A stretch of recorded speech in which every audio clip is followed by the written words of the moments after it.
la collaboration entre les parents et l'école, parce que des fois, ça peut être tendu Ah ouais.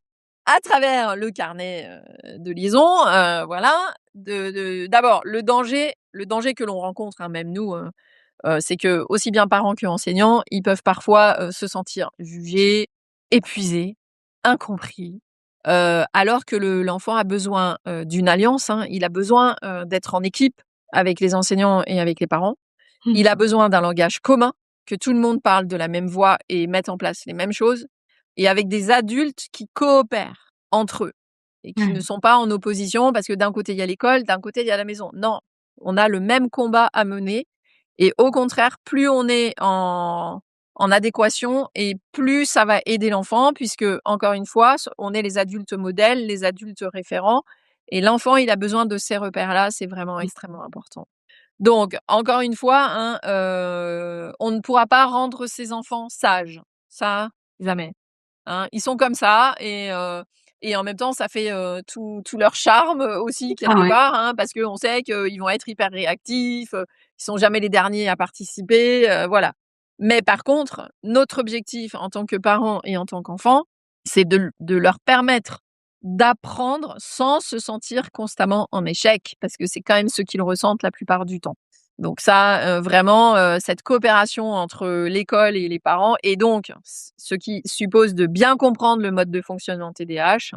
Voilà, quand on l'a bien compris, qu'on est formé, que l'on sait à quoi on a affaire, alors on met les outils, qui correspondent le mieux en place et puis on les affine au fur et à mesure parce que chaque enfant, TDAH, est différent, comme chaque être humain et ainsi, on a, un vrai repère, on a construit un cadre pour cet enfant, TDAH, qui lui permet, de pas trop sortir, des lignes et d'être dans un cadre sécurisant et bienveillant, mais qui lui demande aussi de s'investir, d'apprendre à être autonome et de travailler comme tout le monde, même Mmh. si on adapte, les outils. Donc, pour conclure, l'enfant avec un trouble du déficit de l'attention, avec ou sans hyperactivité, n'a pas besoin, qu'on lui demande d'être quelqu'un d'autre. Ça, il saura pas faire de toute façon. Ce dont il a besoin, c'est que l'on comprenne un, son fonctionnement, 2, qu'on adapte son environnement et qu'il s'adapte à cet environnement-là et qu'on l'aide à développer ses propres stratégies, notamment dans les apprentissages scolaires. Ce qui est un vrai, défi pour les enseignants aujourd'hui, parce qu'on a de plus en plus de profils atypiques, dont des TDA ou des TDAH dans les classes, que les programmes n'ont pas évolué d'un iota pour tenir compte aussi de ces nouvelles générations qui arrivent, qui sont dans l'instantanéité, qui scrollent, qui sont hyper informées, hyper connectées, hein, les générations alpha et suivantes. Et là, on a un vrai défi, pour les enseignants et aussi pour les parents, mais là, je parle en tant qu'enseignante.